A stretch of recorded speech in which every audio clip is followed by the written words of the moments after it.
All right, so now let's talk about how do we estimate for uncollectible accounts.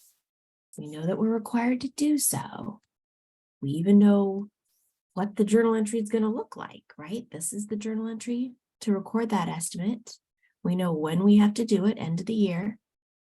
Let's figure out how we calculate that amount. It is just an estimate. There's two different ways that you can create the estimate. The first is what's called the income statement method, also called percent of sales method. I think I'll probably refer to it mostly as percent of sales, but same thing. The other one is the balance sheet method.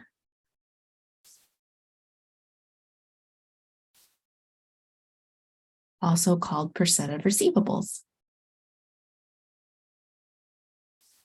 So FASB says, hey, you can use either one of these methods. It's completely up to the company's management.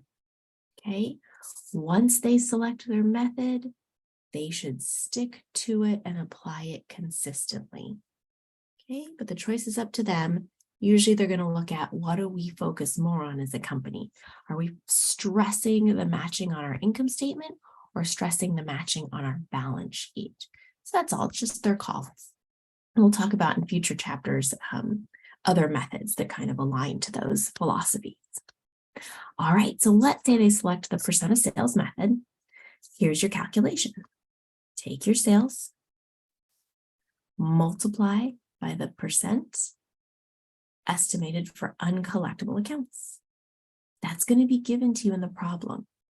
In the real world, management would look at things such as their historical collection rate. Maybe they only collect 97% of accounts, so 3% would be their uncollectible rate, right? So they're going to look at that. That gives you your estimated bad debt expense. Simple. Then we put it into that journal entry that we saw right here. Right. Once you get your bad debt expense, you're going to debit the account for the amount you calculated. And we know the offset is always going to be ADA. That's your journal entry to estimate for uncollectible accounts. All right. Students usually very much like the percent of sales method. Pretty straightforward. All right.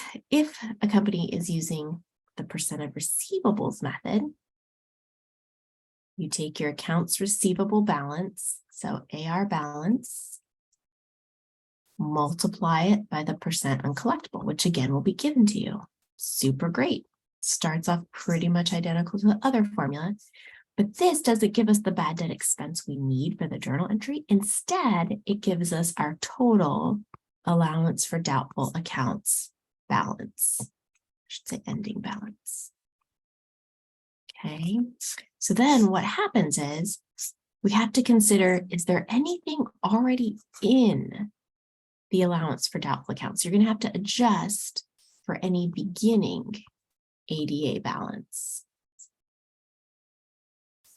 Okay, and that gives us our estimated bad debt expense. So you just have that extra step.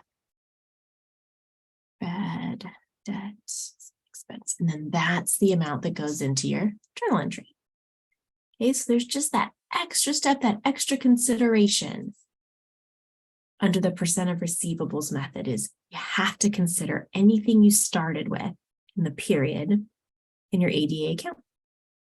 And what confuses students is the word problems that you're going to get. They're going to give you overload of information. They're going to give you the beginning ADA balance, and then they'll probably ask you to use percent of sales.